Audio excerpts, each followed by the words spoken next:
కృష్ణా జిల్లా గుడివాడ పట్టణంలోని టిడ్కో కాలనీని ప్రజలకు సౌకర్యవంతంగా తీర్చిదిద్దానని నియోజకవర్గ ఎమ్మెల్యే బెనిగండ్ల రాము అన్నారు. కాలనీలో సమస్యల పరిష్కారానికి ప్రత్యేక చర్యలు తీసుకున్నట్లు చెప్పారు. ఈ క్రమంలోనే 40 లక్షల రూపాయల నిధులతో నూతనంగా ఏర్పాటు చేసిన 10 HP సామర్థ్యం కలిగిన పవర్ బోర్ వెల్స్ ను ప్రారంభించారు. బోర్డు ద్వారా వచ్చిన నీటిని తాగిన ఎమ్మెల్యే రాము నాణ్యతను తెలుసుకోవడానికి నీటిని పరీక్షలకు పంపాలంటూ అధికారులకు సూచించారు. అనంతరం ఎమ్మెల్యే రాము మాట్లాడుతూ టిడ్కో కాలనీ నివాసితులకు మెరుగైన వసతులు కల్పించడమే లక్ష్యంగా కృషి చేస్తున్నట్లు చెప్పారు. గత పాలకులు చేసిన తప్పులను సరిచేస్తున్నామన్నారు.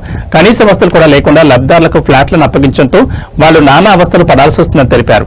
స్థానికంగా నెలకొన్న సమస్యలను పరిష్కరిస్తూ అద్భుతమైన కాలనీగా గుడివాడ టిడ్కోను అభివృద్ధి చేస్తామని స్పష్టం చేశారు.